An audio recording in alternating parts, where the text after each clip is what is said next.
Is there a case to be made, do you think, that he doesn't want to go home? Sort of went out for that pack of cigarettes like one too many times, right? Yeah, exactly. Yeah, Pretty right. much. Like, dude, There's always pull it another together. step.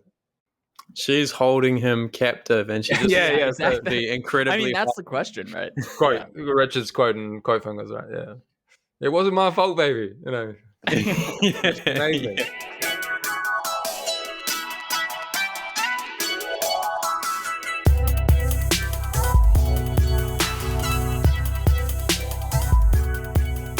The plot of the Odyssey is not long in the telling. A man has been away from home for many years. Poseidon is on the watch for him. He is all alone. As for the situation at home, his goods are being laid waste by the suitors, who plot against his son. After a storm-tossed journey, he returns home, where he reveals himself, destroys his enemies, and is saved. So that's Aristotle quickly. Yeah, that's pretty tight. Yeah, We got to get him on the pod. yeah. I'll get my people on it. So, one thing that's potentially a bit odd about the Odyssey is it doesn't actually start with Odysseus. Instead, it starts with his son and his wife and his rivals, but mainly his son, Telemachus. As we know, Odysseus is this great hero. Well, we'll get to that question in a bit, actually, but he's certainly impressive at the very least. And so the other thing that's potentially a little bit odd is the son maybe doesn't seem all that Odyssean. Yeah, I was a bit surprised. It's like the genetics got a little diluted. You have Odysseus, who's like the most cunning man in the land, super strong, extremely good looking. And then you have Telemachus, who is his son, who was only a few years old when Odysseus left, right? So Odysseus left for the Trojan War. By the time he gets back, he was gone for 20 years. We're picking up sort of near the end of that. So our experience of Telemachus is that presumably sort of a young 20-year-old. But we're told pretty early on that he doesn't really know how to fight. And this may not seem strange now, but looking back, I mean, young 20s, you're supposed to be at like the peak of manhood, right? And like presumably the great warriors have already sort of made their name by then, are already super skilled fighters. So the fact that he can't fight off the suitors, for instance, by himself, right? His mom is sort of being terrorized by these many suitors, many dozens of suitors who are just now living in her house and eating all her food. And he has this sort of bizarre relationship with them where he's sort of friendly with them, tries to stick up for his mom if they're overly rude or aggressive, but just can't really hold his own against them. And are they his age, the suitors, as well? Like, because that's an extra Some of strange them must be, dynamic, right? right? I think Antinous is talked about as a young man. So it's really like you've got all dozens of these guys in your house, and they're like, "I'm gonna fuck your mom," basically. yeah, And they're like some of making them are fun your of him peers. and stuff. Yeah. I didn't think of the age gap between Penelope and the suits. Well, she must be 40 or something, right? Roughly, or She must late be. 30s, perhaps. Well, he's been away for 20 years. But presumably they got married quite young, I would imagine, right? But she's still described as extremely beautiful and young. I mean, Telemachus is kind of coming across as a little bitch, right? Like, at the start, at least. I was surprised how much. I grabbed some texts in there. So, like, this is Telemachus. There is no man to save the house. No man like Odysseus. I cannot fight against them. I would be useless. I have no training. If I had the power, I'd do it. It is unbearable what they have done. They've ruined my whole house. It is not fair. You suitors all should feel ashamed. So he's super annoyed, but he can't do it. And it's kind of, he is like 20, which doesn't feel that young, right? And I sort of wondered like why he's such a, weakling. And I suppose it's a way to set up like the political instability, at home, which maybe could get overshadowed otherwise because, he's like, I've got this missing father and this missing husband, right? And then but also what's going on is like the kingdom's been overrun by these bastards, really. And Telemachus can't deal with it. And I suppose it sets up a contrast with Telemachus and Odysseus and sets up this absolute need for Odysseus to return. I think even Athena finds out about what's happening. She's like, this is monstrous. We need Odysseus to come back and to sort this out. So just like it sort of sets up a big need for the story. This is making me realize that I'm not sure to what extent lineages are important for the Greeks. For instance, say like medieval England, you think of kings and their lineages, right? And like it's important that the king's son inherits the throne and continues to carry the family honor. And typically last names are important here, right? Because you want to know who's related to who. But for one, in the Odyssey, many people are just referred to as either their first name or a solo name: Agamemnon, Menelaus, Odysseus, Laertes, right? You don't know who is related to who just by Usually their with a names. catchy nickname, right? Like Badass Benny. Yeah. Or whatever. Yeah. Badass Benny, or sleek tongued Odysseus or something. Yeah. And so, but now I'm wondering, are lineages just not an important? I think the opposite. I think they're hugely important. I think it's a hugely important theme, and maybe you could even argue is the main theme. Well, maybe not the main theme, but you'd think in some sense then the fact that Odysseus's son is like a loser by all of their standards and unable to stand up for himself and his family, wouldn't that sort of bring shame to Odysseus? But in fact, when he gets home and teams up with his son, he doesn't seem to be mad at him in any way, right? He seems to just accept that, okay, this kid can't handle it. He's not as sharp or as strong as well, he me. was a kid, right? And Yeah, can we just stop to defend Telemachus for a second? Like, no. I didn't realize until the Suitor fight at the end that there's 50 or 60 of these guys. I think I've into 108.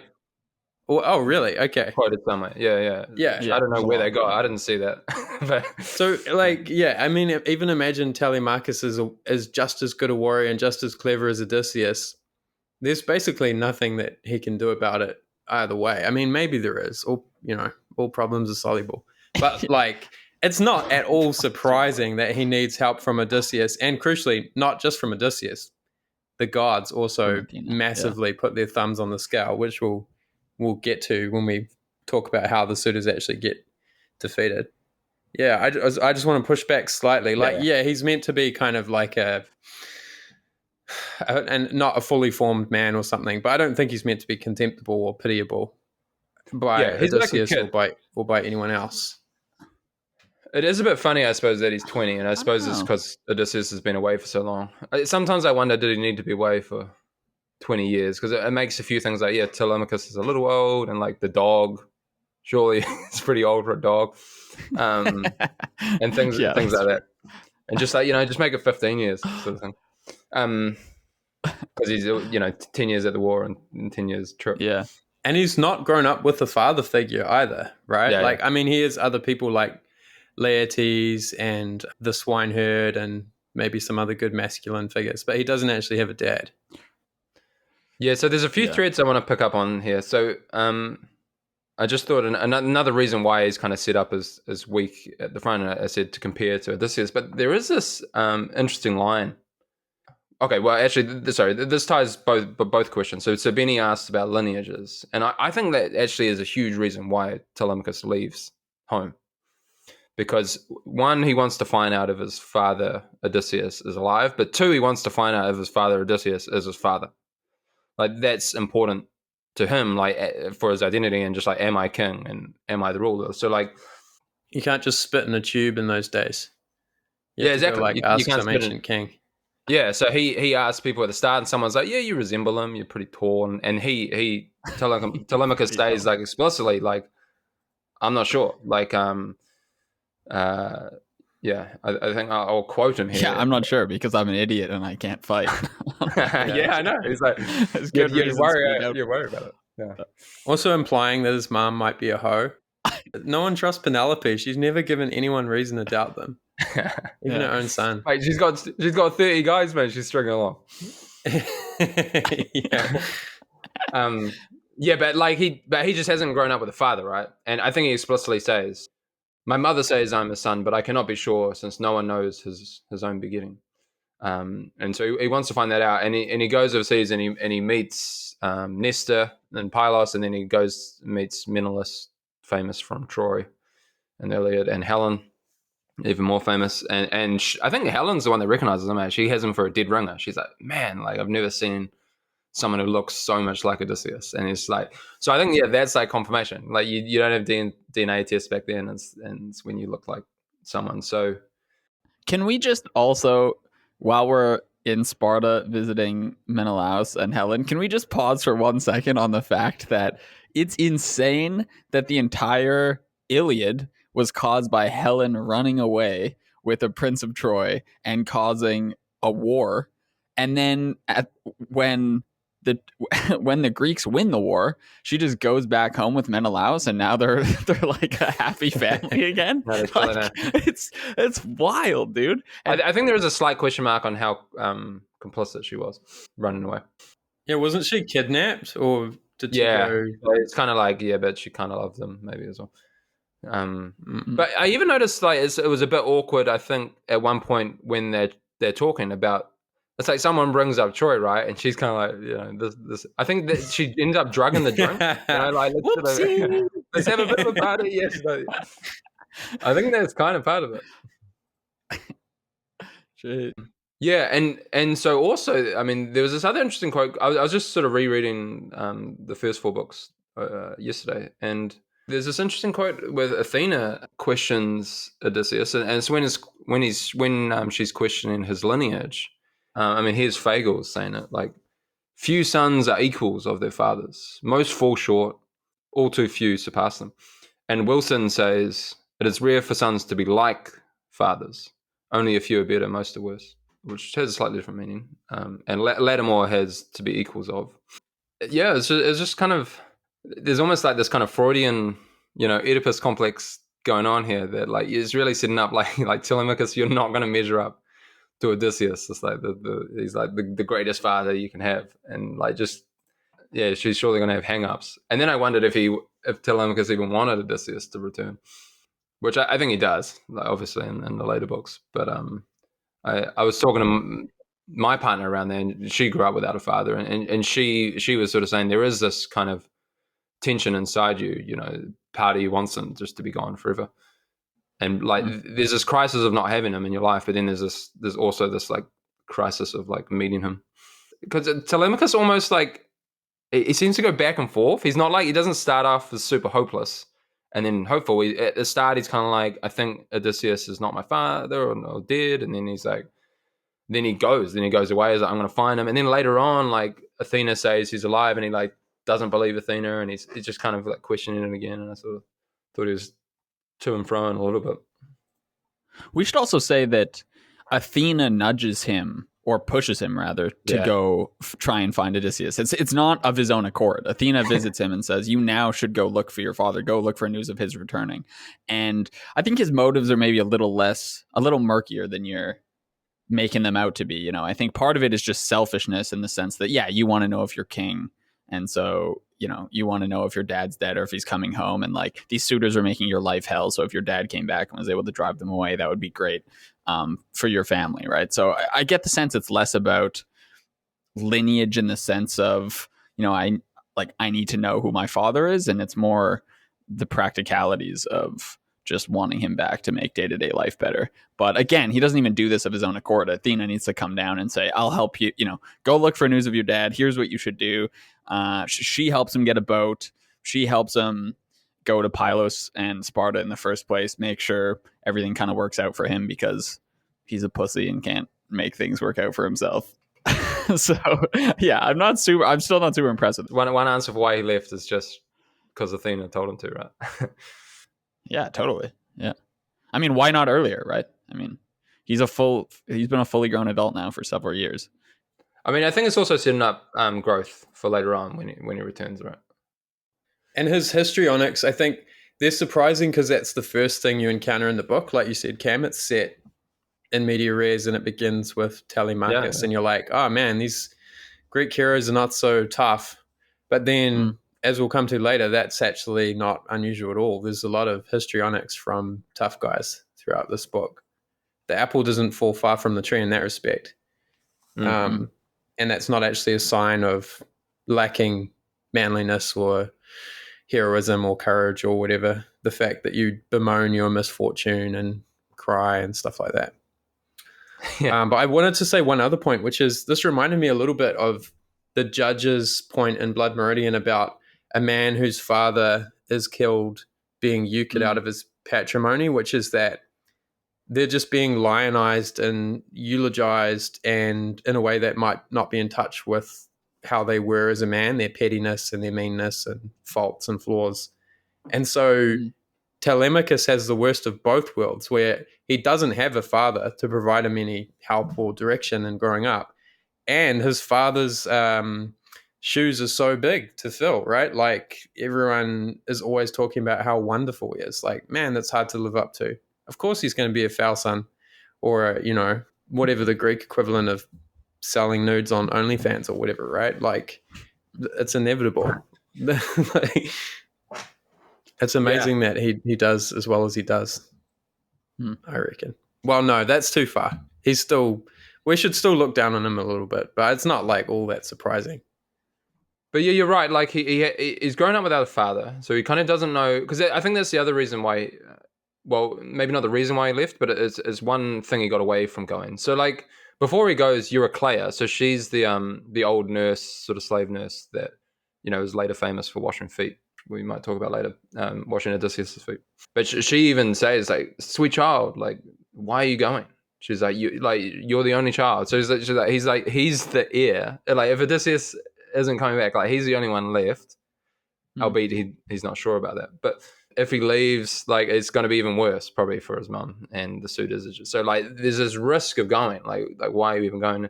And then I just wanted to think, like, was it even worth going? But I think one thing, he found out that he's related, but the other thing he got away is he kind of learned what it's like to rule a kingdom. Like he doesn't know that because he hasn't had Odysseus, and he's seen the opposite of just like people being absolutely terrible at home. But then he goes and he sees kind of two successful kingdoms being ruled, and this whole thing of like gift giving and bring gifts and like host hospitality and all that. And so he has kind of learned and grown in that sense. And I think at first I felt like he didn't grow that much, maybe because I'm just not valuing that stuff enough as being like the kind of the most important virtue. Yeah. He was scared to go up in front of those guys and speak his piece and say who he was and so on. And then he had to confront his fear and do some public speaking. And yeah, exactly. He wins them over and gets their aid and so on. So there is some character development right from the outset. And also Athena sets him on his path, but she's not like making every single thing happen. He plays his part well, I think. I did, as you guys know, I've just been rereading some of Infinite Jest this last week, making fan art. And there is this little... When are you not rereading Infinite Jest? Exactly. But there is this little Telemachus reference in there that I didn't catch, obviously, the first time. But it's when Hal, the main character, is on the phone to his brother. And he's clipping his nails and he's not really listening. And at one point he says, Hal says, this seems like an exercise in telemachry, like spelt like Telemachus. And then Oren goes, do you mean telemetry? Which is like this classic Wallacean word that you have to look up and you don't really know. But it means like collecting data from various sources and bringing them in a centralized location. So it like comes across as this like innocent like malapropism, but then you kind of think like, well, Wallace wouldn't have done that accidentally, but Hal himself as well. Like, he's a verbal genius, and that would be odd, him saying a word that doesn't even exist really. But and then you just think like there are similarities, like Hal's grown up without a father, and Telemachus thinks his father's dead. Yeah, there's maybe a bigger discussion when we're talking about Infinite Jest, maybe of those parallels. But okay, so that's maybe enough of Telemachus. I did see that apparently there is like this lost epic out there called the Telemachy, potentially. That's just lost through the ages. I thought the first few books were called the Telemachy, or is that they get called that as well. I don't think I think that was maybe like after the fact. But I think there's this other epic that's like, all about him. Yeah. So. Man, they were doing like reboots and sequels. yeah. Fast and the Furious 7. Yeah, the big studios just trying to print more money. Yeah, why don't we make one about Telemachus? Yeah. The man. So let me ask you guys this. How would the main themes and the main takeaways of the book be different if you just skipped right to Odysseus' story? So if you just omitted Telemachus's journey for the first few chapters. You started the book with Odysseus like arriving to the island of Sherry or whatever, book 5 basically, and then you only learn he has this sort of weakling son when he actually gets back to Ithaca and is ready to fight the suitors. Would things actually be any different? I saw someone online even recommending that. It was one of those viral posts. She's like, if you want to read Odysseus, Odyssey, like here, she, like 5 tweets down, she was like, and if you want to, like, skip the first 4, like if you want to skip to the action, which, you know, it's probably all right. No, I think you need to set up Odysseus's problem that he's trying to solve, right? Yeah. Before you meet Odysseus, it's helpful to know where is he from, what's the situation that needs to be resolved by the end of this book. Set that up for a few books, then go to Odysseus, and then you can see how he might struggle to solve that, and how his son probably not going to get it done in his absence. So I like it. I mean, I got other complaints about some chapters that could be cut from this book that we might get to later. The first 4 so is not. It's just is not set one in of them. setting though. You don't think Telemachus, like by that account, Telemachus isn't actually adding that much to the story. It's just basically setting up the actual situation in the of the book, right? And it seems like you could do that faster, right? When Athena goes to petition Zeus to let Odysseus escape Calypso's clutches on Ogygia, presumably she could give that background. Like, look, this man has been gone from his family for 20 years. His home is being besmirched by 108 suitors who are all trying to marry his wife. He's suffered enough. Let him go home. That's all. Yeah, that's all you'd really need to set up the problem, right? You don't need his son traveling, talking to Nestor, talking to Menelaus. It is kind of odd, to be honest. Like, I'm not quite sure what to make of the whole thing. Well, since you bring up, like, the question of pacing is fascinating throughout this book, and I think it does tell us something about what's important to these people, because you get these first 4 books which set up this situation in detail, and then far more egregiously, in my opinion, at the end when Odysseus finally gets back to Ithaca, you get like 10 more books about him chasing out the suitors in an incredibly sort of convoluted, some would say unnecessarily detailed and convoluted way. So that makes, I think, well over half the book is about resolving this problem. And then his actual adventures, sometimes they just skim over things that sound fascinating, that sound like they could be a whole book in and of themselves. He's fought against some cool monster, or even on the island with Circe, it's not described for all that long. Mm-hmm, mm-hmm. And you can imagine if you're like a studio head today, you could easily do like a Monster of the Week Odysseus show where one week it's the Cyclops episode, and another week it's Circe, and another week it's Calypso, and then all the tales that get told, each of those could be like a frame story. And I'd love to hear more about those, but those are just like little asides, and then there's so much detail paid to the cleansing of the suitors, basically. I mean, it must be something to do with what they prioritize. That's my best guess. Yeah, I think that's right. It's funny because that's what most people know about the Odyssey, right? There's all those stories. He conquered all these monsters and things with his cleverness, and that's kind of what you know about it. And then you read it, and it's like, you know, a few books, and often in the context of he's telling stories. You know, the main context is where he's staying, and these are just he's recounting them. And and the Odyssey is mainly about different political situations, and just hosting and you know, welcoming your guests and hospitality, and you know, and telling stories and stuff like that, which I suppose was, you know, one of the important virtues and values of the time of you know, how a proper king should act. And then, you know, sprinkle in some cool adventures in between. It's annoying that they skip literally the most exciting thing that happens in Telemachus's storyline, which is that it's the suitors plan to ambush him on the way back from Sparta, and then we never hear about it. So book 4 ends with them putting that plan into action, and then we jump right to Odysseus and his story, and then I guess we're just supposed to think that Athena sort of unraveled their plans and didn't let him and his crew be ambushed. But book 3 and 4 were just totally building up to this fact that the suitors were unhappy that he was going to look for news of his father and wanted to kill him, which I thought was going to result in some cool scene where, he finally had to fight someone and prove his mettle or something, but no, it just, the whole thing unravels and then we never hear about it again. It's extremely We odd. do hear about it at the beginning of the ending section, but you're right, it's a total damp squib. They're just like, oh, and then they must have not have been able to find him and they got back, and they're pulling up on the beach now, and it's like, oh, okay, it's a bit of a violation of Chekhov's gun, but we've got to give Homer some credit, Yeah. It's crazy how good the story is, in spite of the occasional loose end here and there. I just saw this. Have you guys? This is like game show where the question is some of those like quiz game show, and the question is like in his epic poems, like Homer often refers to nectar as the drink of the gods, and what food? And it goes to contestant. The contestant is like, well, I know he likes donuts, Greg. He's like, I'm gonna lock in donuts. And you can see the host like awesome. Face just like scrunch up. Yeah. It's fucking awesome.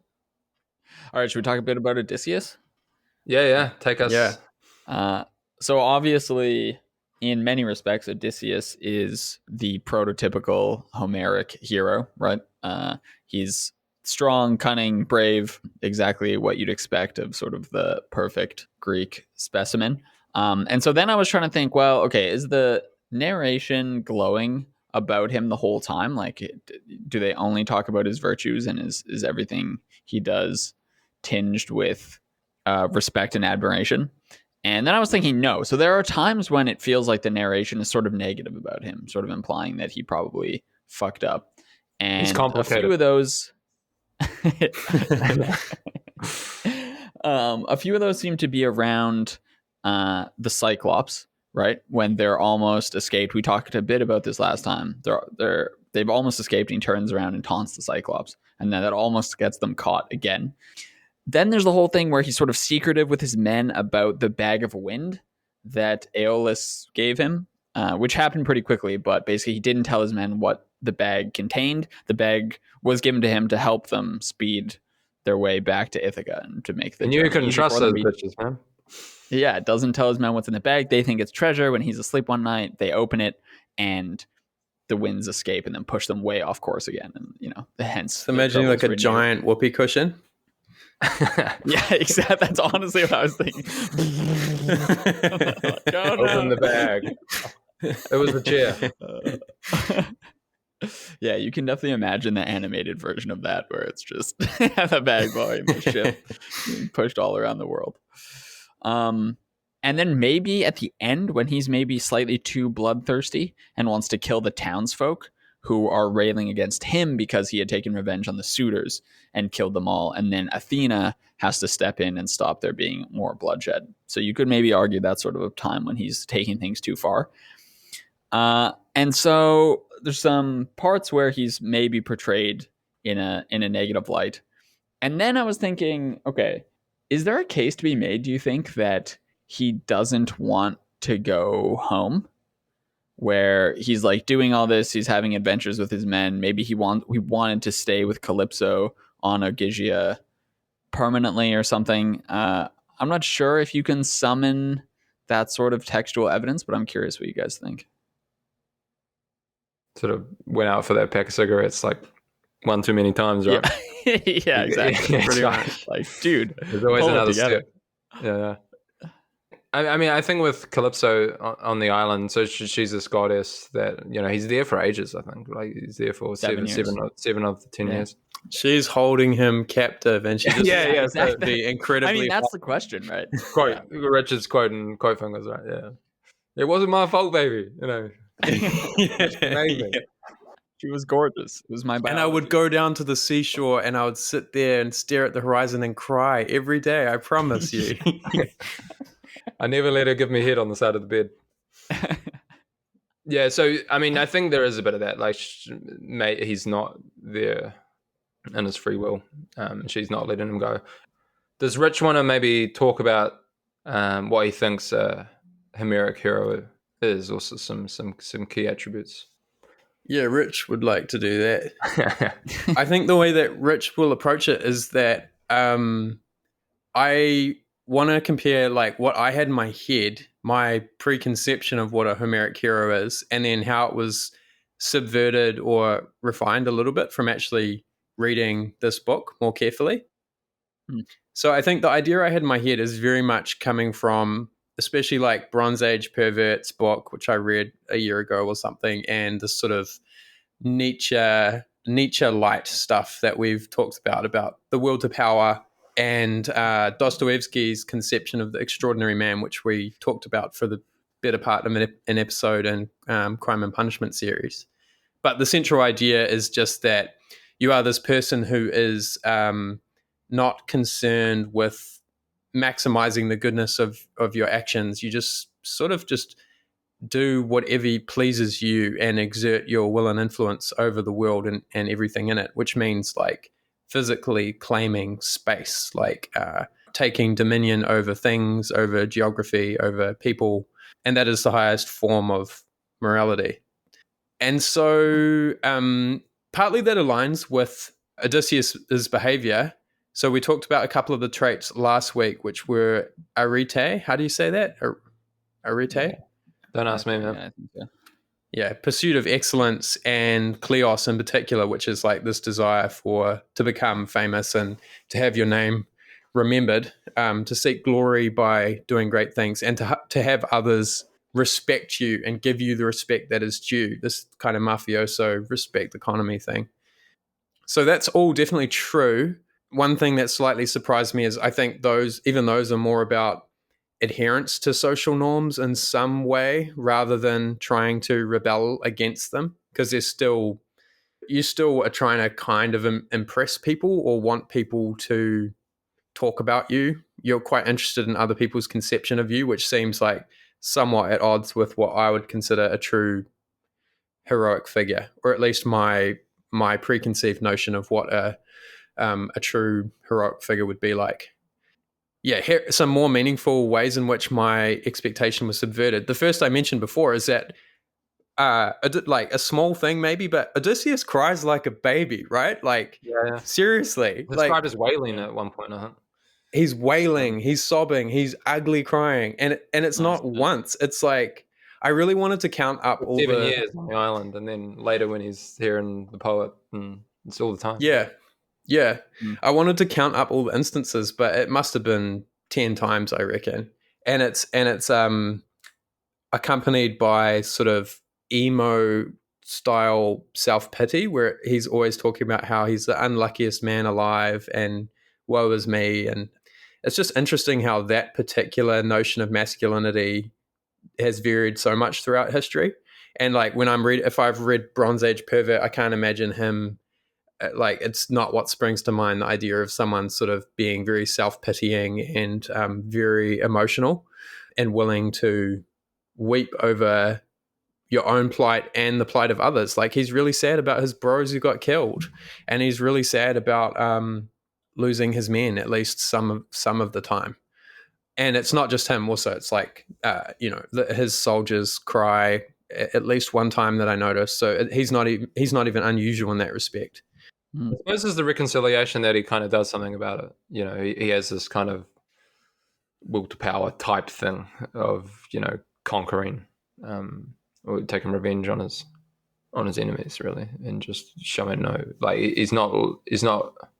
I mean, he gets help from the god, I suppose, but yeah, because my understanding of sort of BAP style stuff is kind of, and Nietzsche is this kind of rejection of this probably Christian influence, like egalitarian kind of norms, right? And it's just less concern or no concern of that, and it's just it's more about this vitality and glory and because I mean, remember the first thing he does on his journey, actually, they get blown off course and they just conquer like the nearby city. So they're in Troy and they get blown up to Thracian coast, and it's the Cicones or Cicones. He just whacks them, right? And he's not, like, I remember that's one of the first things he tells Penelope when he gets back telling stories, like, yeah, no, we went there, raided the city, and like again going back to potentially some of his flaws, like I think they stay there too long, right? Well, he doesn't want to. Yeah. That's his other thing with it. It's like he doesn't seem to have control over his troops. Yeah. Like there's several Yeah. mutinies. Like right at the Yeah. start, they want to stay there, and he's like, no, we need to go. And then of course they stay and they get raided. And then like as you said, it's like he's asleep with this bag of wind, and then like his right hand man, like there's fucking names, man. Eurymachus and Eurylochus.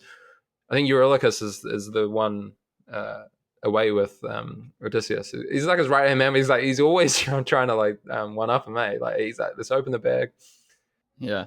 The sun god's cattle. Do not eat the cattle. Yeah, Do not eat the cattle. Do not eat the fucking cattle. And they just have to wait. It's funny, they know the prophecy, like this will definitely kill you, and they're like, oh man, sick of fish. Yeah. Sick of fish. Yeah. But you are right that, okay, so basically Bronze Age heroism is much more complicated than I was led to believe through the silly BAP stuff.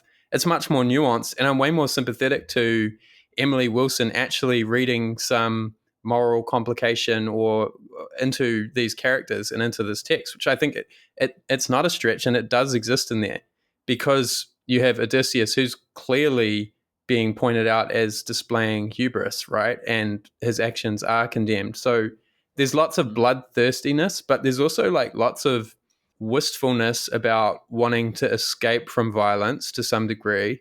And there's a lot of messaging around trying to control your urges and not merely act upon your base instincts, but actually sublimate them to second order consequences, right? Like there's obviously the avoiding the sirens, the lotus eaters, feasting at Circe's house, not eating the sun god's cattle. That's the most obvious one, which sort of cuts against Bap's point somewhat, I think, where like you actually, or maybe it doesn't, maybe it's more just like if you want to keep your eye on the prize, you have to avoid these petty self-gratifying pleasures if you want to actually achieve the big second, third, nth order outcomes. It's kind of like the Greek marshmallow test or something, right? But like way more, but like, a bit more hardcore. Can you self-sacrifice now to get the big reward later? You're like, which is like not being murdered by someone, or either don't have the marshmallow and you'll get home, or have one now and the sun god will kill you. Yeah, for sure. Kill you and all of your men. I did wonder about this addiction stuff. Like, so you have the second place they go to is the land of the lotus eaters, and it's just these lotus plants that you eat and just want to chill and not leave. And then you have the famous sirens, which everyone knows about. It's funny, I think I just reminded of how old this kind of theme is. This kind of battling with like second, third order desires. As old as we have in literature. And I think like one form of self-control in the literature, it gets called Odyssean self-control. It's like so Odyssean ties himself to the mast as his way of not falling victim to his impulse. And like that's what we do when we, get all the chocolate out of the house or download some app. That means you can't, go on social media. And it was funny, so us three, in the book club, like we all met kind of because we read David Deutsch's Beginning of Infinity and liked it, and it is a great book, one of the best along there with Homer and stuff. But, there's also a bunch of batshit crazy stuff in there, or seemingly batshit crazy stuff. And like one of them is kind of implicit in there, and it's in his work is this like disbelief in this issue of like addiction and like, or maybe if I was to phrase it differently, is this thought that like everything you do is like active, and there's no issue of like passive consumption, like doom scrolling or like video gaming or like all that stuff, which the big theme of Infinite Jest. And I think there's some truth there. Like sometimes we low status stuff we view as kind of like this kind of passive consumption, but it's just kind of lower status. But like as soon as it's higher status, like if it's chess or piano or something, like if you're doing that every day, everyone's like, oh, that's great. You're not addicted to it. So I think there's some truth there, but like it kind of goes too far as well. And like I set up like a lot of the way I live, like I do these like Pomodoro things, or I go out of the house to do like my flashcards, or like I mean, part of this bloody book club we do is like this commitment device to read like tough stuff and like not get distracted by the lotus flowers and the sirens and stuff, which like always happens, right? You see these like images online of like this beautiful like home library and there's like beautiful chair, and like the first thought is like it's just sort of tweet just saying around like, just I can't wait to get home after a long shift and like doom scroll there. I think the social dilemma type worries like are real, and it's just interesting, you know, how old.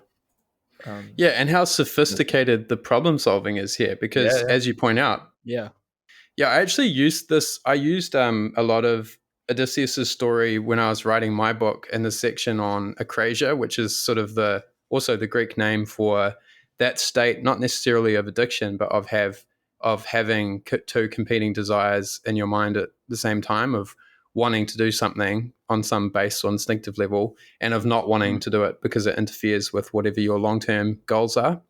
Odysseus is like, the Greeks were really clever about this stuff. The idea of tying himself to the mast, of blocking his sailor's ears, and like all the various other tricks that they use to sort of bind themselves. I still do things exactly like that today. The Ulysses pacts, they call them. They got like the dynamic, like exactly right?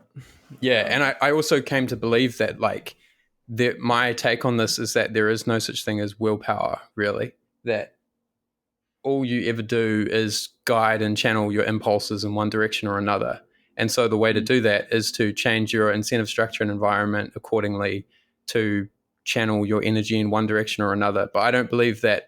I think I'm like a willpower extremist, that I literally don't really think willpower exists. I think you can just make your life easier or harder through your choice architecture and these kind of contracts. Not sure if I'd go that far, but I sort of take your point that most of it, at the very least, is this kind of just changing. Yeah. Well, and doing what you think is fun, but the secret is that you can tweak various variables to make things more or less fun, right? Make things that you don't want to do less fun, and make things that you do want to do more fun. Then it becomes more or less effortless, rather than like trying to fight against your own self all the time, which I personally have never managed to succeed with at all. Like, I think I've never developed any more willpower. I've only ever used Odyssean style tricks. Yeah, I need to do it. Like, man, I got thin for your wedding in like 2 weeks since I've been back. 3 weeks, just going straight downhill. I'm in the ice creams. We've got someone staying with us at the moment, and apparently she's like, man, Cameron goes through a lot of ice cream. My nickname used to be two can cams. I always got two drunks. What's interesting about especially the Ulysses pact, where he asks his men to tie him to the siren or to the mast so that he can still hear the sirens, but they can go by safely, is that the problem solving involves still letting yourself partake like in the pleasure of the activity. Yeah. Which we've actually lost a bit of that today, I think. Like, I think a lot of this problem solving now has like this moral tone as well, where it's you should deprive yourself of something because it's good for you, and experiencing that thing in and of itself is just, now it's bad, it's icky, right? But Odysseus's problem solving is much more nuanced. It's, no, I'm gonna experience as much of the good thing as possible, but I'm just gonna make it so that like the second order consequences are now like manageable. So I know I can get myself out of the situation when needed. So, I'm gonna eat the junk food. So you're just saying I should eat junk the food ice cream is great, but and vomit it up. I don't fill my fridge with ice cream like Cam, because then I'm never going to stop eating the ice cream. And I feel like there's now sort of like just moral overtones with this sort of problem solving, where there's this claim that deprivation in and of itself is a good thing.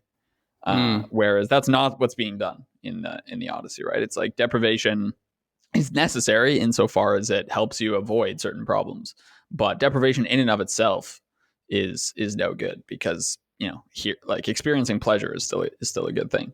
And I guess that's another theme in general, is just the desire for pleasurable activities, right? Like good food, good sex, good visits, being tanned and oiled up all the time, like that. Yeah, it sounds awesome. Massages, like all this stuff. Yeah, it sounds great. These Especially guys food. love to party, yeah. They're always feasting. They're always Yeah. drinking wine as sweet as honey. They're Yeah. always slaughtering fat young calves. Yeah. No, it's enough to make me want to eat meat again. God damn it. On Circe's island, they feast nonstop for 1 year. Yeah, I'm I like, know. don't you have a wife? Don't you have a wife and child that you're desperate to get home to? Yeah, actually, that's a good piece of evidence to maybe bolster what I was saying earlier. I mean, it's maybe hard to make it, but there's some sort of reading of this where you can argue that he doesn't really Takes his want time. to go home. Like, yeah, he's taking his sweet time. Yeah, I think you can't go fully there because at one point, like Calypso, so Calypso is this like kind of half goddess nymph, and so is Circe, but she's more kind of a witch. That Mhm. But Calypso asks, like, she wants him to stay there. She like loves him, and she's like, "I'll give you immortal life, and this is beautiful, and like I'm beautiful." And he even concedes that. He's like, "Yeah, you're You're hotter than Penelope. yeah, you're probably hotter than my wife. You are a goddess." But he's like, "I want to go home." Like he does want to go home. Like, but I kind of know what you mean. Like he's taking his time. He's sort of having his cake and eating it too. He's like, one more trip. The Circe one is slightly different though, because she's not controlling him and keeping him trapped. They're just straight up staying there having a great time. Well, maybe I get the timeline wrong, but like, so she's this witch that turns like his squad to pigs, and then he wants to go save them, and Which he has to have sex with her, unfortunately. that's the only way. Well, he has to drink the potion, so who knows what was in there, right? They put in some Molly, I think it's called. It's a Molly. Oh yeah. Yeah. It was like a little Awesome. Fluid bonding. But yeah, at one point, I think even Hermes the god says, like, she asks you to get in bed. He says, like, make sure you promise an oath to like get home or some shit. Like, it almost does sound part of the deal. Yeah, I suppose that's the other temptation he's dealing with. So yeah, I mean, one way to resolve this, I guess, Cam, like you said, is to say, okay, he actually does want to get home, and that's why he denies Calypso's offer, or declines rather Calypso's offer of immortality. But another way to read it is that he just knows that that's a virtue that like all good Greeks are supposed to embody. Like you're supposed to embark on this journey of nostos, I think it's called, which is homecoming, right? And that is what you're supposed to do, but that his actual desire is maybe to stay with Calypso on the island. And then so it's just sort of a moral duty that he has to go home. But if he could choose, if he could mold the world as he wanted it, he would actually become a god. Because otherwise you have to ask, why wouldn't he become a god, right? She's offering him like a great life of immortality and stuff. Like why do we think he says no to that? Yeah, well, there is this question: how much he wants to go home to his wife, and how much he wants to go home to his kingdom. But I think, I mean, yeah, the simple answer is, whether it's his duty or not. But being home is the most important thing to him, and it is this like deep theme, for people, right, of wanting to return home after this big journey.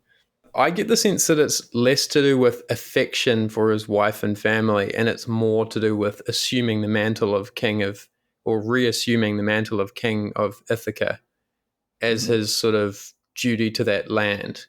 Like, I know he does feel emotionally attached to it, but I think that's right. I think it's both, but like I think that's a big part of it for sure. Like, yes, to get back and be king, and there's kingdoms in disrepair. Yeah, take back his place in the world and have all of his resources back at his command to bring home treasure, etc. Right?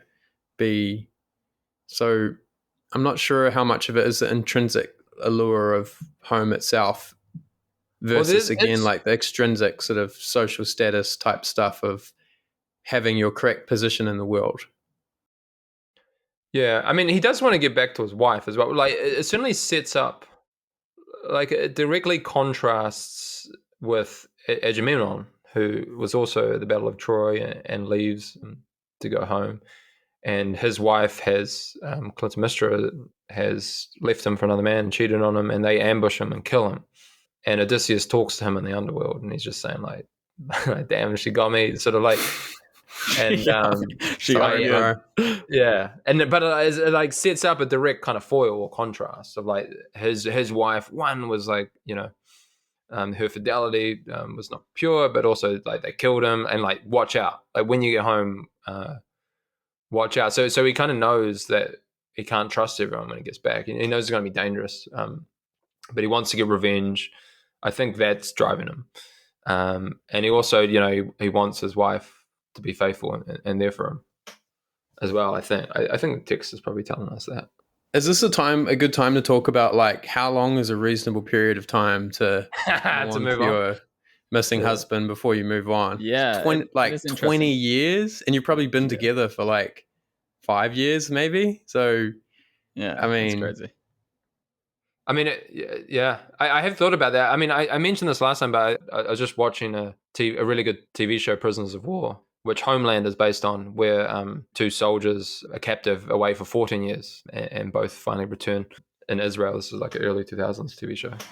And they both have wives, and one has two young kids who he hasn't been a part of. And yeah, there's just really strong Odyssean themes. One of the wives has left him for her brother in this case, but and the other one stayed. And, everyone hates the wife that left her. Like, she kind of betrayed him. And that was like his one hope, was like he's thinking somewhere, and he gets back, and they're like, that's like, she's left him. But then also you see the other wife, and she stayed, but like she's had a tough time. And like, what happens if he never returned, right? She's kind of wasted her life. I mean, Penelope at one point describes what it was like for her. It was like being away at a shipwreck. Like it's a journey for her as well. Yeah, and 20 years is a long time. Yeah, this is the closest I get to the feeling that the polyamory people have a point, which is that like, if you really love someone, you really care about their well-being, you want them to be happy, even if it means them taking another partner, getting remarried or whatever. Like, it's much clearer with death, right? Like, if I died, I would want Phoebe to remarry. Like, yeah, because I would want her to have a good life. But if I was merely missing for a long time, I still would. It's just that it would be like so heartbreaking to get home and be. Well, even in this TV show, he's away and he's in captive, and he sees the newspaper, because it's massive news, and like he just like that takes away everything. Like that was worse than any of the torture he'd had in the TV show. That like his wife is not waiting for him the same way that he's waiting for her. I mean, there is this question of how much is, how much is Odysseus, keep him clean, but That's not much of a question. No, but I think at one point it says he's captive with Calypso. Like, she sort of keeps him there. And he also kind of has to sleep with Circe as well, right? To save his men. Are those the only two instances we get of him cheating? Well, okay, like directly? He certainly almost flirts with Nausicaa. So that's like the Phaeacians, like this kind of utopia sort of semi-godlike people who's like, the trees are always in bloom and they have super. Is that the island of Sherry? It's the island of Scheria, and they're the Phaeacians, yeah, and the king is Alcinous. Yeah. And that's where he arrives first. Like, we first read, he kind of shows up on the shore, and she's down there doing her laundry because Athena tells her to. And he sort of shows up naked, and he like grabs a leafy bush or something, and he's just like holding that to cover him. But like, I'm not sure if he's flirting, but he says she's like a goddess as well. It looks like a goddess and beautiful. But there is an interesting, so this is like book 5 or book 6, and at one point he says to her, like, I want you to find, he thanks her. He's like, thank you so much for like, bringing me to your family, give me clothes and stuff. And he goes, I want you to find a worthy husband. And he says, I want you to find a like-minded husband. It's like, the Greek word is homostraphone or something like that, which is this kind of like-mindedness. But I thought that was interesting early on that he was saying, and Homer was telling us, this seems to be the most important characteristic to have in this other partner, this kind of like-mindedness, or like similar values, or intellectual partner, or something like that. Rather than like wide childbearing hips, or something. Well, Athena does make Penelope a bit of a porg at one point. Oh, really? Yeah, like it says, like literally when he returns and she freshens her up a bit, and she says, "Make your skin white as ivory and thick." Like I think Emily Wilson used shapelier, but I've seen some translations use Fatten up that ass. thicker. Yeah. But yeah, but like rather than like Calypso, he's sort of conceding. Like Calypso, you're like you're more beautiful and you know live forever. But like, what's bringing him back to Penelope is perhaps this what he's told Nausicaa. You know, the most important value is this kind of like-mindedness, and I definitely think you know there's textual evidence to show that Penelope shares this kind of like-mindedness or some Odyssean type qualities. And that, I mean, she's definitely clever, right? And so, like the whole unweaving of the shawl, I think is that what she tells the suitors when I'm done sewing this shawl, I guess you know I'll finally pick one of you, and then every evening she's actually secretly unsewing it so that it takes her many years. But these are all like so these sort of tricks, right? Are very yeah.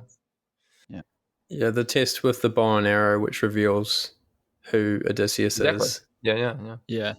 Even her test for Odysseus, right? When she doesn't fully believe he's Odysseus because he's been in disguise, is this kind of trick. She tricks him about, oh, you know, we'll just move the bed, we'll just move it around for you. And he's like, wait, you can't do that, which is an interesting trick because it kind of doubles. I was thinking that it kind of doubles as like proof of fidelity as well, because like, I mean, unless she's playing like 40 chess, but like. Insofar as that works as a test for Odysseus, only Odysseus knows about the bed. So it shows no one else has been in the bed for the last 20 years. Yeah. Sorry, Benny, you were going to say something? No, I was going to change slightly and just go back to the offer of immortality, which I find fascinating for whatever reason. But so he declines. And then what I think is interesting is, you know, Homer has him almost become godlike throughout the Odyssey, right? Mostly with Athena's help. So she's always ensuring that he wins battles, making him look like a god, you know, making him very strong, and often maybe growing his hair or enlarging his muscles, things like this. And so, you know, he declines this offer to actually become a god, and then actually gains all these sort of like godlike qualities in all these scenes throughout the book.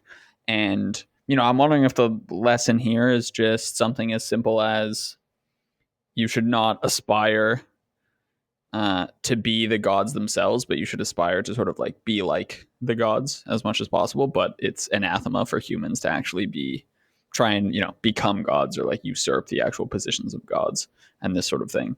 So there, you know, because there's obviously a very clear separation between humans and gods in the Homeric world, but gods are much more human-like, as we discussed last time, than, you know, Judeo-Christian conceptions of gods or something. And so it's possible for mortals to try and, you know, sort of become more and more like the gods in various ways. And so it seems like that's maybe the ethic here. Like you should try and exert your will on the world as much as possible, without actually trying to be a god yourself, like not raise yourself to the level of a god.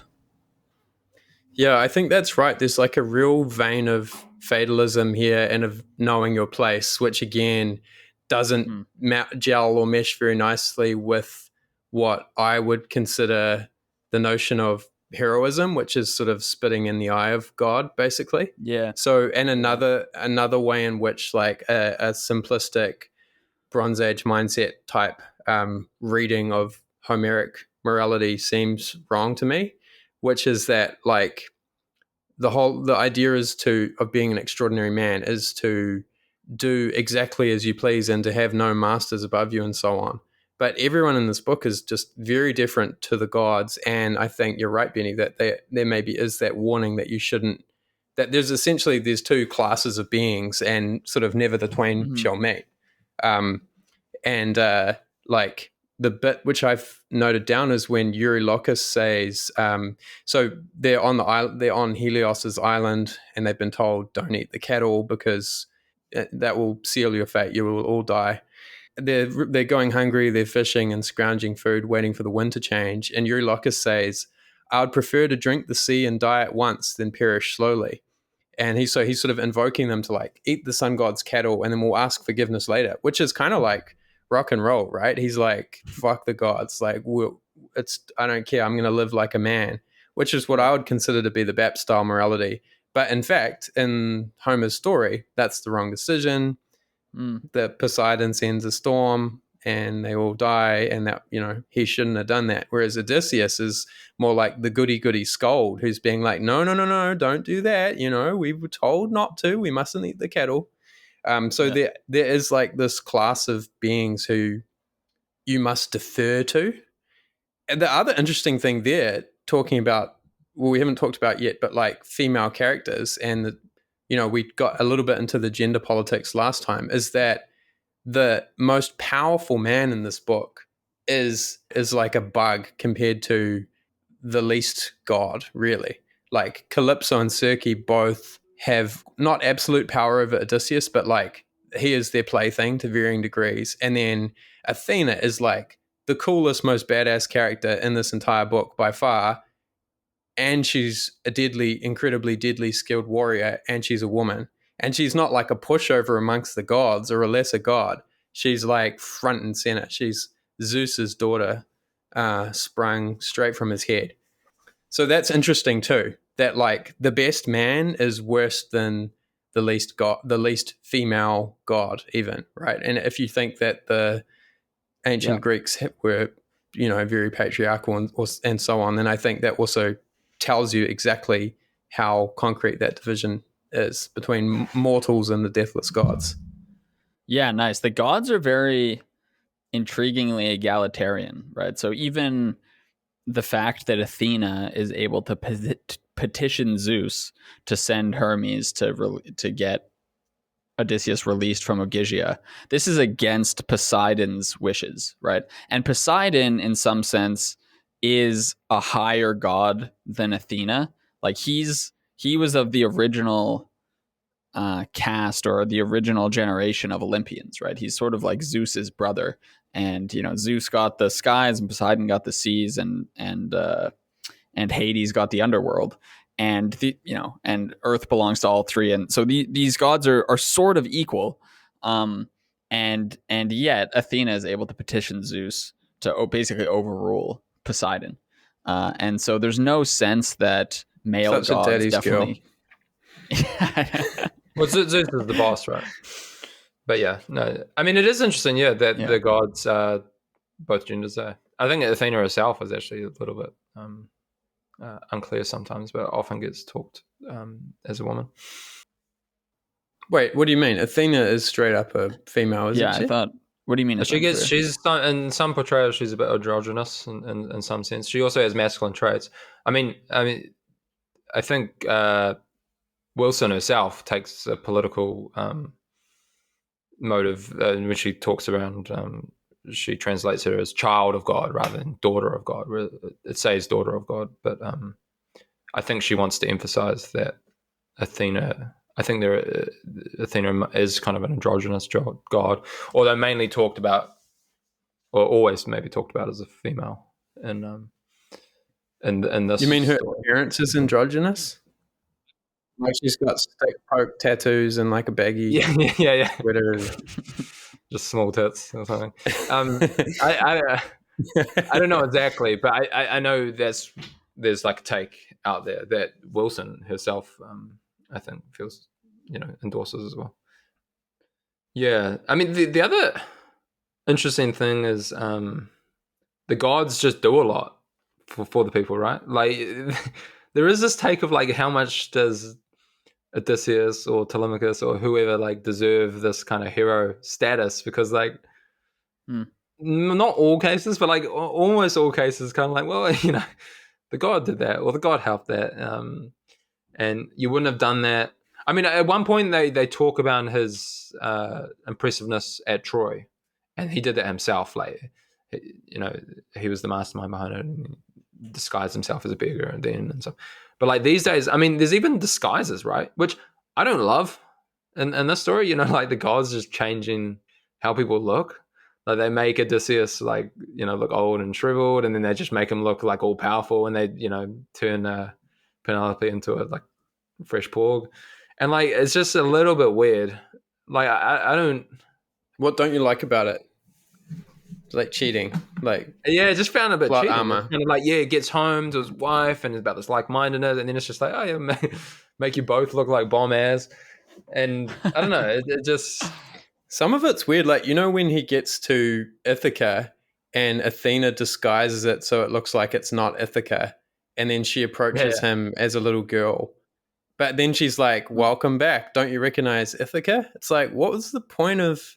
Why are you fucking like? And why are you appearing as a little girl? Why not just be like, "Hey, it's your old friend Athena. We've interacted many times before." Anyway, let's get into the plot. It's like this extra elaborate. I think she's just showing off at this point. Test in a minute. Yeah. What was the test? Was there a test there? I don't know. Yeah, because he spins her a yarn. Like, where am I? Yeah. He pretends to be from Crete. Yeah, right. He's so good at coming up with like incredibly elaborate backstories on the fly, right? So we should talk about this as his central attribute, the Odyssean attribute specific to him that I don't know if all heroes share. Like I don't know if Achilles has it, which is that he's like a trickster and he is an amazing bullshitter.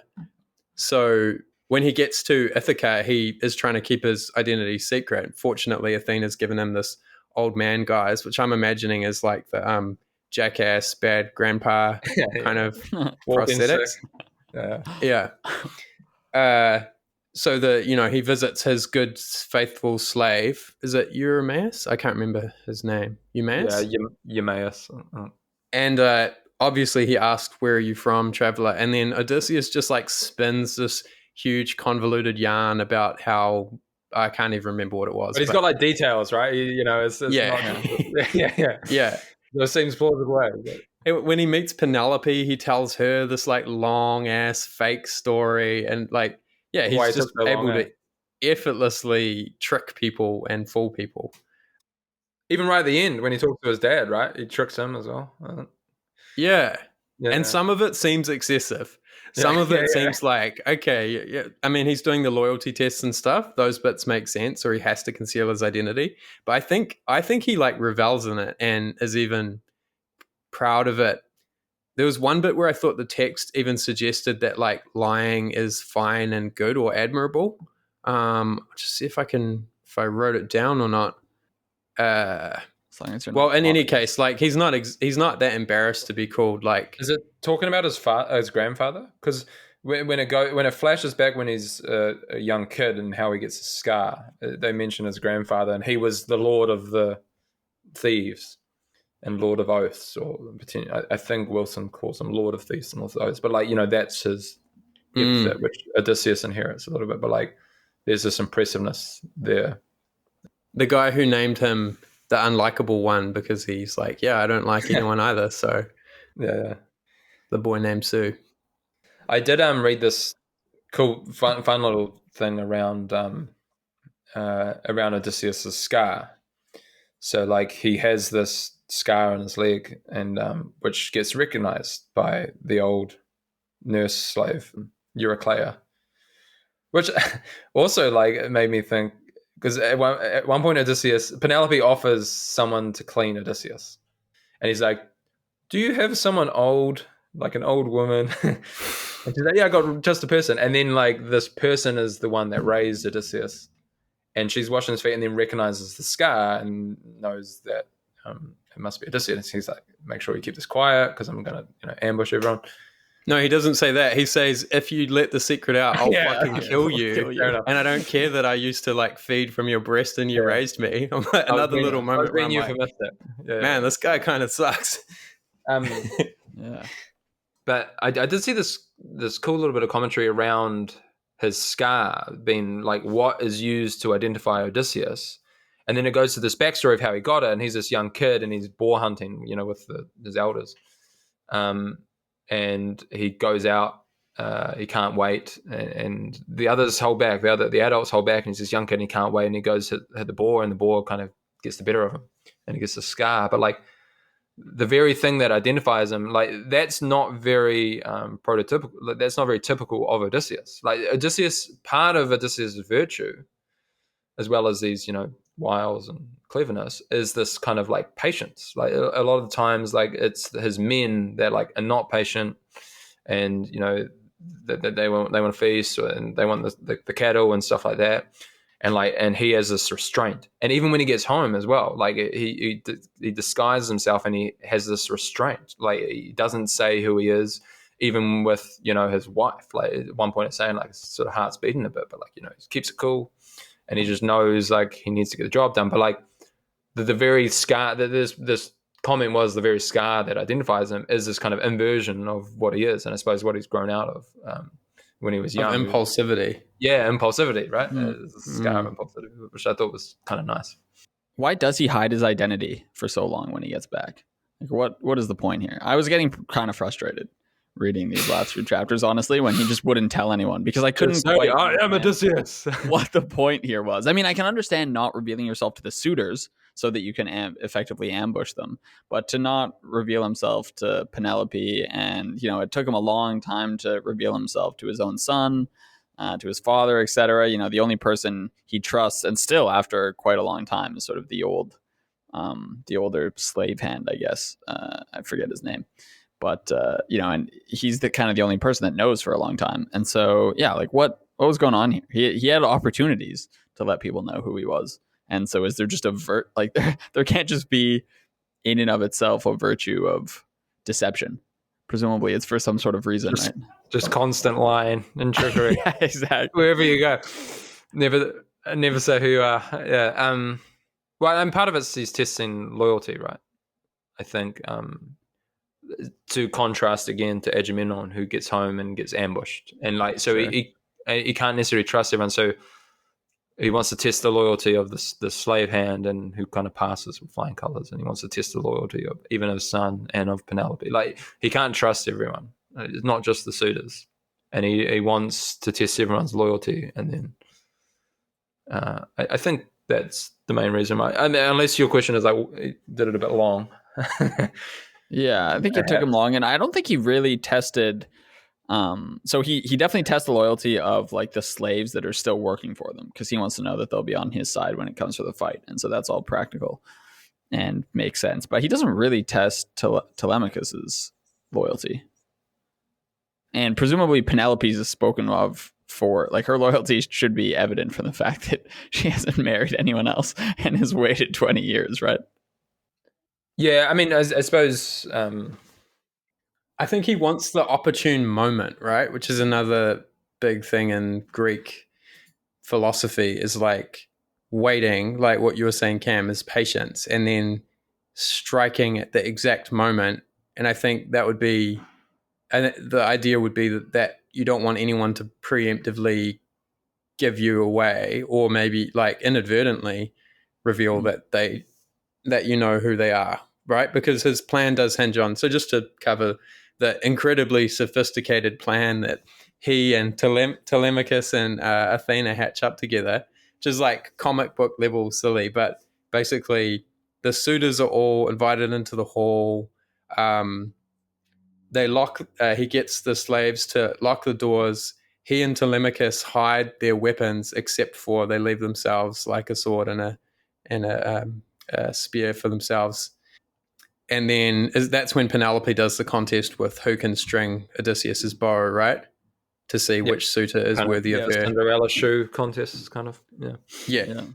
And Odysseus strings it. He's the only one who can. And then am I right in saying he immediately just starts? Yeah, I think he shoots Alcinous first. Well, kind of puts a weapon in his hand, right? Yeah, gets Alcinous through the neck or something. Through the neck. And then he gets Antinous in the throat, and he gets Antinous, right? Eurymachus in the nipple or some shit. In the nipple, yeah. That's right. Yeah, he just starts slaughtering them. Athena comes and fights by his side, which seems extra unfair. And she makes the stuff as well, where she kind of like, he's like Matrix dodging. Maybe I misread that, but I feel like she makes them all their arrows miss for sure. Yeah. Because otherwise, one guy versus hundreds a bit. But yeah, they do hide the weapons, right? And I think Telemachus fucks up there as well, which is interesting. What we were talking about before about him kind of being a fail son. He's like, you got one job, mate. He's like, move all the weapons, and then he like doesn't lock it. Yeah. He like, doesn't lock them away, and then they get Someone in and they get sneaks some in armor. there. Yeah, Yeah. And it just then, seems and then his annoyed dad about has to come up with a plan to save him, right? I know. He's like, oh shit, someone exactly. got into the weapon store. Dad, what do we do? And then Odysseus has to come up with a plan to catch this guy. And his first thought is he's been betrayed. I think he's like, someone must have, one of my loyalty tests didn't work. And then Telemachus, I mean, maybe to his credit, he admits it. He's like, no, sorry, Dad. My bad. Which is maybe an impressive form of growth. I don't know. Yeah. You do get the sense that Odysseus is losing it a little bit. He is very paranoid and cynical and jumping at shadows, I think. I don't think it's a stretch to read that into the text, that he is being portrayed as going too far and of losing control somewhat and of not being perfectly reasonable in all these crazy tests that he's making everyone do and all these like convoluted plans that he's coming up with.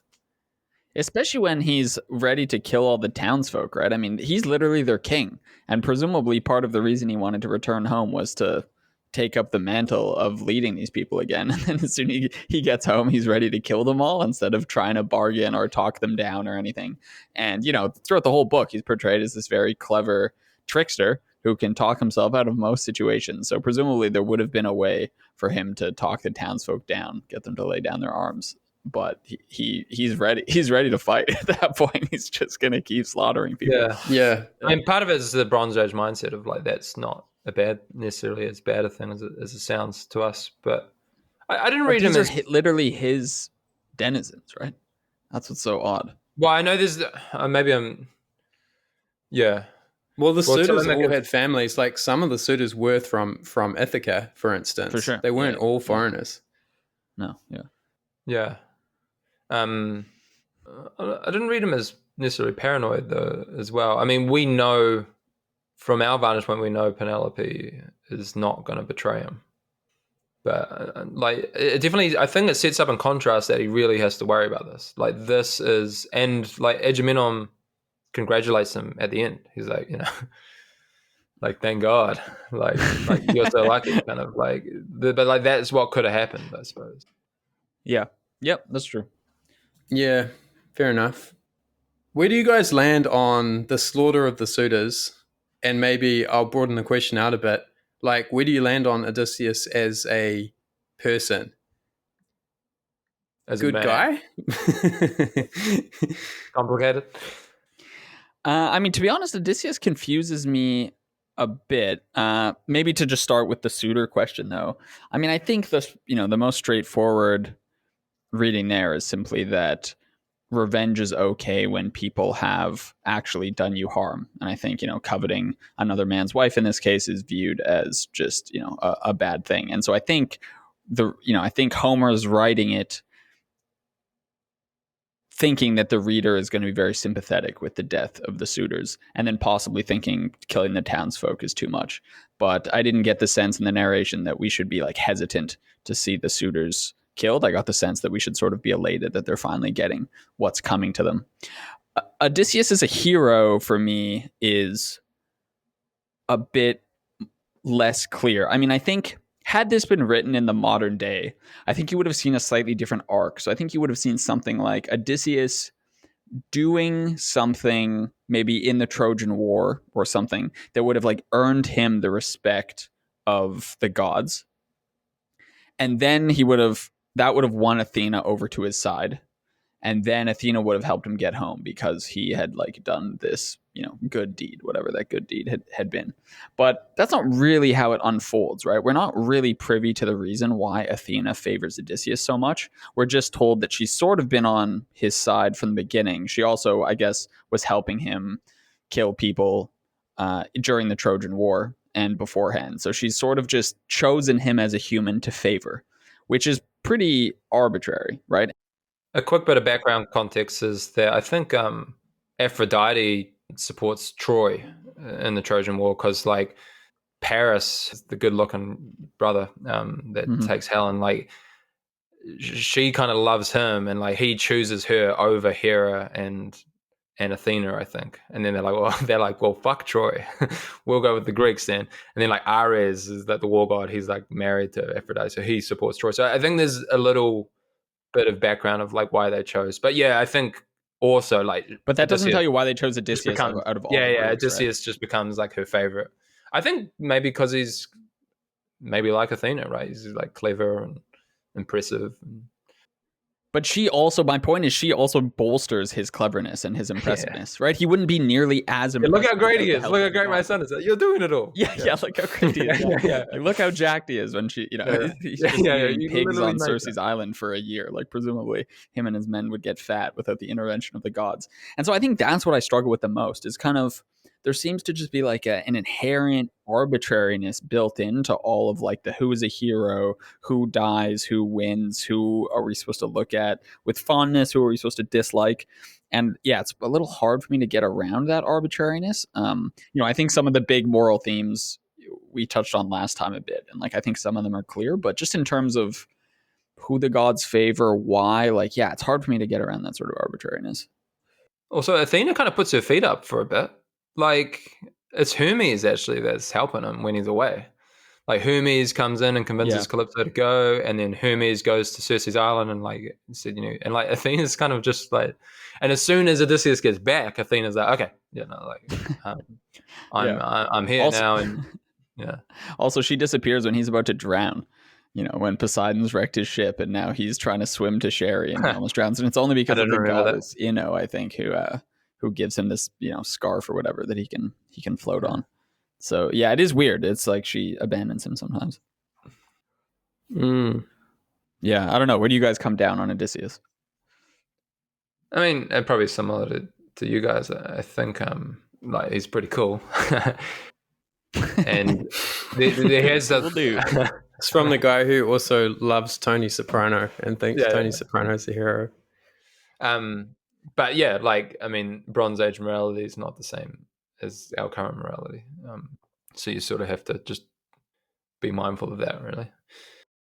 The big difference is like the expansion of moral circles, right? Which the Christian victim morality falls under, I think. We're like, if you think about like modern heroes, like superheroes, they are so milquetoast and neutered, but I think that is because we can no longer have this kind of conquest. But it's interesting because like I think valorizing like Odyssean exploits or heroism is interesting, like descriptively. I do feel some resonance there that this is what it should be, or not what it should be, what it is to be a man in the fullest sense, or a person to have like full dominion. The extraordinary man stuff, the judge's morality from Blood Meridian, Satan, and Paradise Lost. I think it is kind of interesting and true, and it's hard to remember in our modern context because none of us are free like that. But I like seeing it represented like this. It's not something that I want to have, and our world would be kind of nightmarish if we did have the more Bronze Age style morality. So like, I'm really glad that we live in that world, but I think it's interesting to recognize it as, in my view, a kind of an accurate depiction of masculinity and human nature. And then the question in modernity and with civilization becomes like, how do we redirect those impulses? And I think like we do redirect them pretty well with like sports and entrepreneurship, and startups seem to be like some of the more obvious modern things. Like Elon Musk is clearly this type of a guy. I think I've said before, I think he's like pretty shitty person, but he's also a great man. Trump is a great man, but not a good man. These kind of people, they are able to exert their will to power in the world if it maybe like with Trump, maybe you'd say like a less destructive way than they might otherwise have if they actually were out conquering countries or something. And then with Musk in an actual net positive way where maybe he does some bad things, but on the whole, he's like makes an amazing positive impact on the world. But you have to recognize those impulses and try to not fully neuter them and try to not deny their existence. I think. And that's something where I kind of think reading Bronze Age Pervert's actually quite interesting, or people from this actual age, to get just to get a wildly different perspective of what it is to be a fully a fully formed, fully embodied person in the world. Yeah, it's interesting to think about that through the lens of constraints, which seems to be the difference among some of the characters you mentioned. So if you take it at face value that like one of the things you should try and do is sort of maximize your agency in the world, which seems to be one of the lessons of the Odyssey, right? Like you should take things into your own hands and try and be as agentic as possible. Then in the Odyssey's case, that's all subject to the will of the gods. So that's like the constraining system. So you should try and be as agentic as possible, unless the gods have prohibited you from doing something, in which case you better listen to them. The judge in Blood Meridian basically has no constraints. And I think that's what makes him such an evil character, right? Like, because he's just trying to totally maximize his own agency, divorced even from what he thought 5 seconds ago. He's just like an unleashed cannon on the world, which makes him so sadistic and difficult to predict and dangerous. And you might argue something similar about Trump, right? Like, he's also sort of divorced from what he even thought or said 5 seconds ago and doesn't seem to respect any sort of constraints, right? And so, if your ethic is something like maximize agency in the world, it's interesting to ask, like, subject to what? Like, what, subject to what sort of constraints? And at least in the Odyssey, there's something like godlike constraints, whereas for some of these other characters, and maybe some social constraints too, right? Like your legacy and your people's perception of you. Whereas the judge could not give a fuck about what anyone thinks about it. Yeah, nice. I suppose to separate like the judge and like Extraordinary Man of Nietzsche from Bronze Age hero is what they have in common, I suppose, is that they don't have this kind of egalitarian care of like, the victims that we kind of have probably from this Christian ethic, which is now just part of secular kind of humanism. But yeah, where they differ is there are these constraints. Whether it be the gods or these other kind of socially constructed virtues. Yeah. It is. I do find it hard to grok just like reading the history and like the prehistory of humanity. Of just like, it's just all conquers, man. Like it's like when Odysseus says that we just went there and we conquered this place, and like when you read the kind of ancient DNA and stuff, like it's just like it's groups of people just conquering other people, right? And it's so foreign to our current norms of morality. And it's interesting that we've got these texts that somewhat capture it, although, isn't as deep as our history goes. And necessarily written by the victors, right? Especially in this case. Yeah. All right. Anything else before we wrap up here? I got to go pretty. The last thing I want to say is that you guys have, with the examples you've brought, have sort of halfway convinced me that this entire text is actually like a marshmallow test homily, is like the ancient Greek marshmallow test. Because like everything in there actually boils down to not letting your based instincts steer you away from what is the ultimate good or the higher good or even just the more strategic choice. And including his, like the whole point of him coming home, right? And then when he comes home, not immediately going up to Penelope and embracing her, which would be the thing that you'd want to do, but taking the hard choice and putting off the reconciliation, and like everything about it is about behaving like tactically and imposing these constraints on yourself to get what you want. It's fascinating. Yeah. I hadn't thought about that at all. Well, I'd thought about the sirens and that thing as a sort of a mini bit, but I think maybe the whole book is kind of about that, really. Yeah, it's a massive theme. Someone else was talking about the other big thing I took away, which I mentioned, was this kind of like-mindedness, this homophony or something that Penelope and Odysseus have, and that just being an important value in a relationship. That that was something new I took away from this reading. Yeah, and that all of this stuff is like really nuanced and quite impressively so. It's not at all. I mean, there's all the bloodthirsty killing and conquest, but it's not simplistic at all. that's also been quite surprising for me. Like, it's really sophisticated in all kinds of ways: storytelling, the morality, that some of the plot beats and arcs, and the messaging. It's not as simple as like other texts of this era. Like the Old Testament feels like less sophisticated than this. Yeah. We'll have to do that next time. We should. It'd be interesting to read the Bible, to be honest. I can only imagine what it would be like to have. So you have certain characters that are looking as hard as they can for meaning in the Bible. So I put like Jordan Peterson in this camp, for instance, and he's obviously extremely good at it, like extremely talented. And I think he's probably eking more out of the Bible than is actually there, and is more than it deserves. But he tells these compelling stories about it, and that's fine. It would be interesting if he was to attack the Odyssey in the same way. Like I kind of agree with you that there's probably more there that you could extract if you had these and I'm sure there are these dedicated scholars who try and do the same thing, but Peterson obviously has a knack for doing it in a very public facing, provocative way that gets him a lot of attention. And I'm not actually that familiar with his, biblical writings and whatnot, but he's persuaded a lot of people and written a lot about it, and it would just be fascinating to have someone do the same for the Odyssey. My prior is kind of more to the Bible, for no other reason. It's a much bigger book. Yeah, at least it's longer. Yeah. We should read at least a couple of the interesting books from the Bible. Although I think the New Testament's more interesting. We definitely should do that at some point. Are we keen to do the Iliad at some point? Yeah, we didn't even talk about Achilles in here, who makes another fascinating appearance, which cuts against the idea of bloodthirsty pillage being the point of your existence.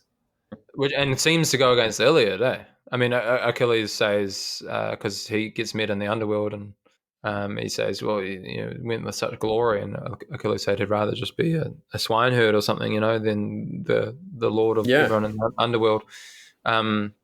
Which is maybe a bit of evidence that they're different authors. Sorry, what were you going to say? Oh, no, I was just going to say it's kind of a mixed message, because he says that, and then immediately after, he asks Odysseus about his son, and Odysseus is telling him about what an amazing warrior he is and how he's slaughtering all his foes, and Achilles leaps away with a spring in his step, so he's still absolutely stoked. Yeah. It's funny, it doesn't take long to figure him that, he's living as a ghost and he hates it, and it's just like this. But as soon as you start talking about battles age, it's definitely failed the Marshmallow test again. But again, fascinating, right? To have that contradiction embodied right there. Yeah. All right, let's wrap it up. So we probably don't have time for listener feedback today. You got to go, Benny? I got to go pretty quick, unless it's on the shorter side, I guess. I think it doesn't require us to address it, so maybe I'll just read it out. Sure. Yeah, so this is a message from Joe, who says he started listening a few months ago. He thought the Christmas wrap-up episode was great, and he mostly wants to say keep it up and great work. He came across the pod because he was looking for some views on David Foster Wallace, but he knows Cam through uni friends in Wellington, and was very surprised once he linked his voice back to his person. So a big thank you to the Spotify search algorithm also. That's so funny. That's hilarious. He says, looking forward to the Blood Meridian episodes, assuming you release them. Yes, we will. They will be out by the time you hear this. Just listen to the Moviegoer episode. You guys have got me thinking it might just be worth reading, despite your general consensus. Don't do it. No, don't do it. Don't do it. Oh my God. That's too funny. Our negative experience. But he is going to check out The Razor's Edge, which I think wouldn't be as... Oh yeah, definitely read The Razor's Edge. Razor's Edge was great. Yeah. He's excited to read some Ted Chiang and Crime and Punishment, and references to The Razor's Edge and David Foster Wallace placed them high on my to-read list. Yep, that sounds great. And awesome. He also makes a suggestion for us, which is an existentialist book I think you would at least dissect well, if not enjoy, is The Tunnel by Ernesto Sabato. Camus appears to have liked it, and it's a quick read. I hadn't even heard of that one.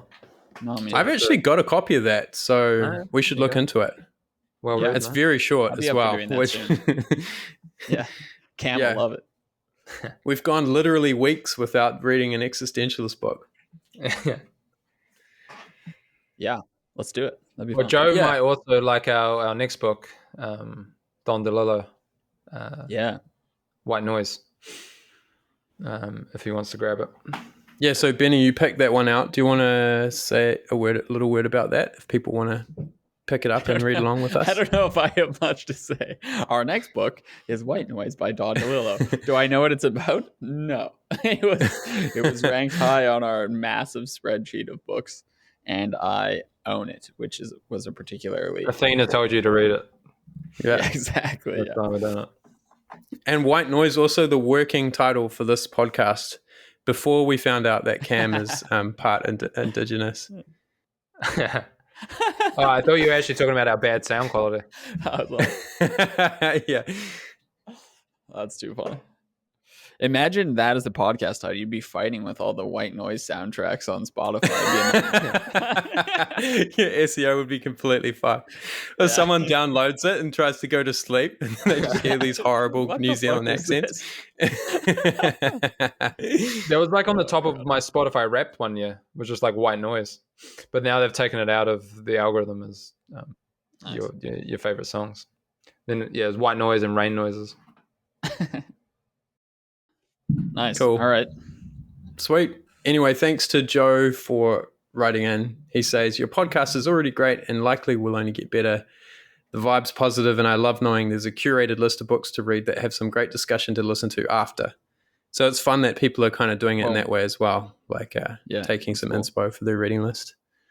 So yeah, if you want to write in, we love to get messages like this, or with any. If you want to weigh in on the Odyssey, I'd love to hear what you thought we got right or wrong, or any other ideas that you have. You can write to us at doyouevenlit@gmail.com. There's been some more confusion about this lately. Someone was trying to email that address and couldn't get it through. It's DOUEVENLIT. Just the letter U, not the word U.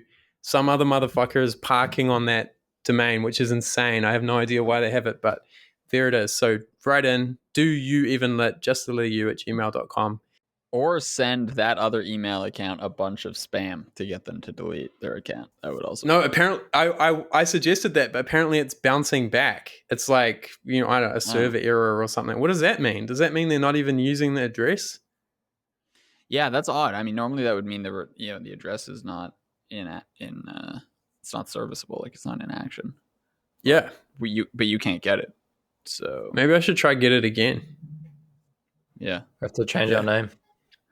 We'll change the email again for the fourth time. Okay, now it's Well, we could keep both maybe. Yeah. Nice. Sweet. Yep. See you guys in a couple of weeks. White Noise. Sweet. See ya. Bye-bye.